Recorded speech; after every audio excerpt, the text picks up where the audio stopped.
पिटिशनचा निकाल आज लागेल अशा पद्धतीची एक चर्चा सुरू आहे, काय तुमचं मत आहे सगळं? बघा, ज्या क्षणाला न्यायालयामध्ये सुनावणी झाली त्या क्षणापासून संपूर्ण मराठा समाज या निकालाची वाट बघतोय आणि खरं तर अशी अपेक्षा होती की ती तात्काळ निकाल लागावा, परंतु न्यायालयीन प्रक्रिया आहे, त्याच्यावर बोलणं योग्य नाही. आज निकाल लागण्याच्यासाठी ज्या काही चर्चा सुरू आहे ते याकरिता आहे की आज सुप्रीम कोर्टामध्ये न्यायमूर्ती यांचा शेवटचा वर्किंग डे आहे. 25 तारखेला ते निवृत्त होत आहेत. यामुळे कदाचित आजच निकाल लागेल असं सर्वांना वाटतंय, परंतु कायद्याने त्यांना अधिकार दिलेला आहे 25 डिसेंबरपर्यंत कुठल्याही दिवसाला ते निकाल अपलोड करू शकतात. त्यामुळे चर्चा सुरू आहे. जरांगे पाटलांच्या पत्रकार परिषद झाली, त्याचं असं म्हणणं होतं की क्युरेटिव्ह पिटिशन कशासाठी, मुळात हे आरक्षण टिकेल असं आम्हाला वाटत नाही, तर आम्हाला ओबीसीतूनच सरसकट आरक्षण देण्यात यावं. हे बघा, ओबीसीतून आरक्षण मलाही पाहिजे, सगळ्या समाजालाही पाहिजे. का आम्हाला ओबीसीतून आरक्षण पाहिजे? कारण आजपर्यंत 2 वेळेस पृथ्वीराज चव्हाण साहेबांनी देवेंद्र फडणवीस साहेबांनी आरक्षण दिलं, ते टिकलं नाही. एकदा हायकोर्टात टिकलं, ते दुसऱ्या वेळेस सुप्रीम कोर्टात टिकलं नाही. त्यामुळे मराठा समाजाचा तरुण म्हणतो टिकणारं आरक्षण पाहिजे, माझ्या सगळ्या समाजाची ओबीसीची मागणी आहे. परंतु क्युरिटी पिटिशन हा टोटल वेगळा विषय. क्युरिटी पिटिशनचा आग्रह कशासाठी आहे हा सगळ्या समाजाने जर लक्षात घेतला, राज्य सरकारचे विरोधी पक्ष हे सगळ्यांनी ज्या कालच्या विधिमंडळात चर्चा झाली सगळ्यांनी सांगितलं कोणालाही धक्का न लावता मराठ्यांना स्वतंत्र आरक्षण देऊ.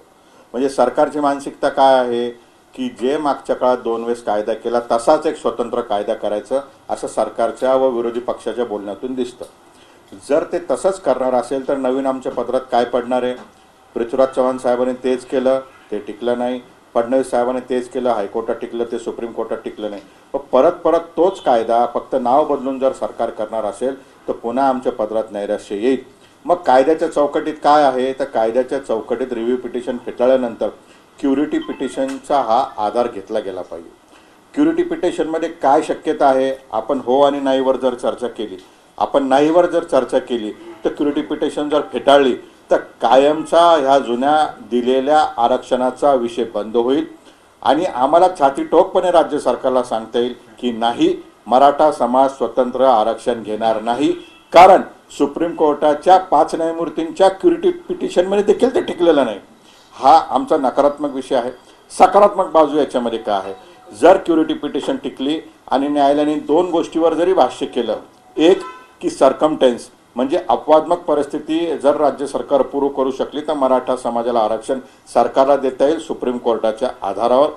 विषय क्रमांक 2, जर न्यायालयाने खुली सुनावणी याच्यामध्ये घेतली तर जे 105वी घटना 102 नंतर 105वी घटना दुरुस्ती झाली व 50% मर्यादा EWS मध्ये ओलांडल्यानंतर 50%चा विषय संपला व तिसरी जी परिस्थिती आहे, राज्याला अधिकार का केंद्राला अधिकार, मागास परिस्थिती, या पार्श्वभूमीवर न्यायालय निर्णय देऊ शकतं.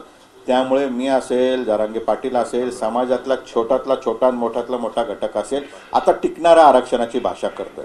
आज आम्ही काय म्हणतोय? कारण 102 पेक्षा अधिक तरुणांनी बलिदान दिलं आणि राज्य सरकार निवडणुकीला डोळ्यासमोर ठेवून एक टाइम टेबल फ्रेम करते आणि त्या टाइम टेबलमध्ये आता आम्हाला फसायचं नाही. त्यामुळे क्युरिटी पिटिशनमध्ये जर निर्णय लागला तर समाज मोठ्या मनाने त्याचं स्वागत करेल आणि ते टिकणारं आरक्षण राहील. कारण मी जबाबदारीने सांगतो, सुप्रीम कोर्टामध्ये एखादं आरक्षण टिकलं तर त्याला पुढं चॅलेंज करण्यासाठी कोणतंच कोर्ट नाही आणि इंटरनॅशनल कोर्टचा विषय नाही. त्यामुळे जगातले न्यायालय याच्यात भाग घेणार नाही, सुप्रीम कोर्टच याच्यामध्ये फायनल अथॉरिटी राहील. आणि जर हे टिकलं नाही तर मात्र राज्य सरकारला ठासून आम्ही सांगतो की परत असा न टिकणारा कायदा आम्ही करू देणार नाही. त्यामुळे क्युरिटी पिटिशनचा आमचा आग्रह आहे.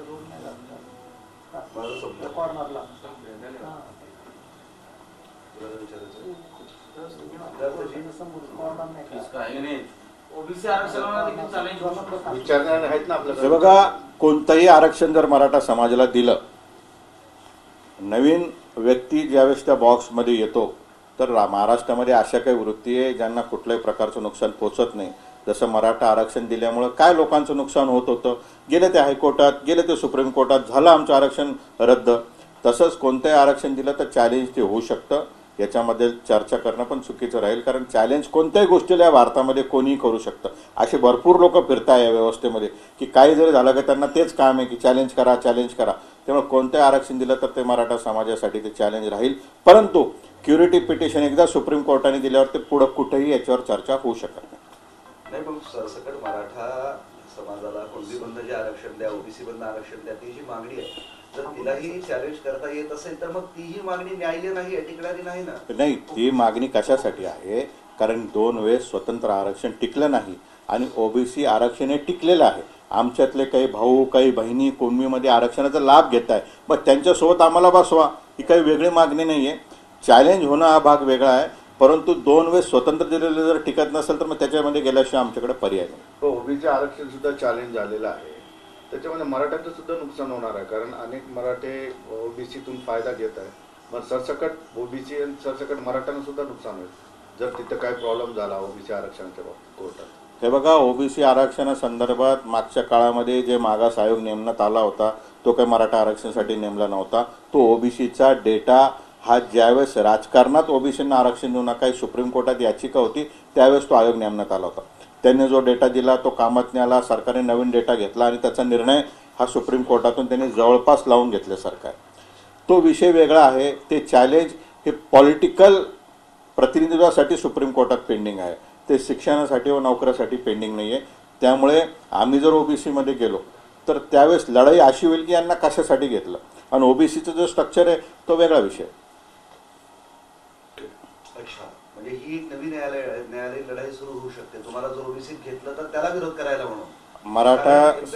हे बघा, मी जबाबदारीने सांगतो, राज्याचे सत्ताधारी व राज्याचे विरोधक यांची आमच्या आंदोलनादरम्यान भाषा होती की तुम्हाला आरक्षण मिळलं पाहिजे. नंतर सर्व पक्ष एकत्र आले. कालच्या सभागृहामध्ये त्यांची भाषा होती की कोणालाही न धक्का लावता जर आम्हाला ओबीसी टाकायचंच आहे तर आम्हाला त्याच्यात ऍडजस्ट करावं लागेल, कारण तो आमचा अधिकार आहे. मग राजकीय भाषा कशामुळे करता की आम्ही कोणालाही धक्का न लावता तुम्हाला ऍड करू, याचा अर्थ असा आहे की यांना आम्हाला द्यायचं नाही. त्यामुळे क्युरेटिव्ह पिटिशन हा एक शेवटचा पर्याय समाजाकडे आशा म्हणून आहे. त्यामुळे आम्ही हा प्रयत्न करतो. तुम्ही आजच्या दिवसाकडे वाट पाहत होता, हा निर्णय कसा येईल असं वाटतं तुम्हाला, तुमच्या अपेक्षा काय? मला सकारात्मक आहे. त्याचं कारण असं आहे की सुप्रीम कोर्टाने आरक्षण नाकारताना जे विरोधक होते त्यांचे काय मुद्दे होते.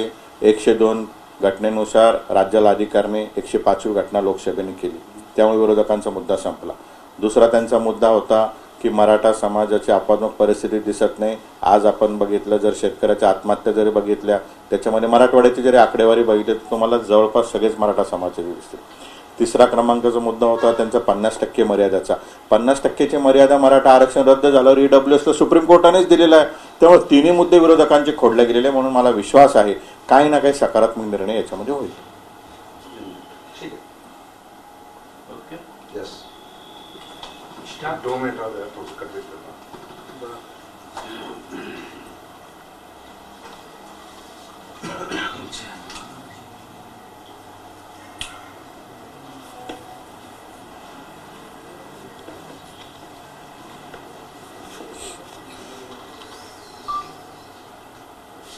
पण जर ओबीसी आरक्षणाला पण असं चॅलेंज करता येईल तर मग काहीही चॅलेंज करता नाही. आता कसं माहिती आहे का, या देशामध्ये काही चॅलेंज होऊ शकतं की मी चष्मा का लावतो असे लोक कोर्टात जातात. कोर्टात जाणाऱ्या लोकांना काही चॅलेंज नाही. कोर्टात जाणाऱ्या लोकांना काहीच नाही, त्यांना धंदाच नसतो. मला एक सांगा, मागच्याच मराठा आरक्षण मिळालं, काय कोणाचं नुकसान झालं, कोणाचं 1% तरी कमी झालं, गेले लोक कोर्टात. ते विरोधकांना काय आता ते हे झालं, काही संबंधच नव्हता, कोणाचं नुकसानही होत नव्हतं, कोणाचा कोटाही कमी होत नव्हता. असंही मराठा समाज खुल्या प्रवर्गात होता. एक सहज क्युरियोसिटी मोठी प्रश्न विचारतो. ईडब्ल्यूएस आरक्षण आहे त्यामुळे 50%ची मर्यादा पार झालेलीच आहे ना. ठीक आहे, संसदेत कायदा करून घेतली का त्यांनी? बघा, संसदेने कायदा केला की देशामध्ये 10% ईडब्ल्यूएस आरक्षण द्यायचं, बरोबर चालू राहू. ते चॅलेंज झालं, सुप्रीम कोर्टाने सांगितलं तरी देता येतं. तर सुप्रीम कोर्ट एका निर्णयामध्ये 10% मर्यादाला एक्सेप्ट करतं. पण तो देशाबद्दल होता ना, हा राज्याबद्दल आहे. राज्य देशातच येतं ना. हे बघा, 2 प्रकारचे कायदे असतात, एक देशाला लागू होतो, एक राज्याला लागू होतो, बरोबर आहे. मग देशाला जो लागू होतो त्याच्यात आपण बसलोच, कारण ईडब्ल्यूएस सेंटरला पण आहे, स्टेटला पण. माझा प्रश्न असा आहे खाजगीमध्ये, 10% सुप्रीम कोर्ट EWSला मान्य करतं.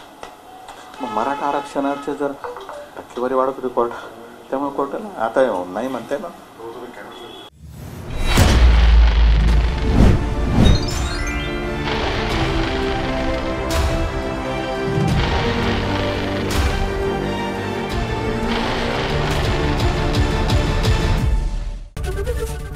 ABP माझा, उघडा डोळे बघा नीट.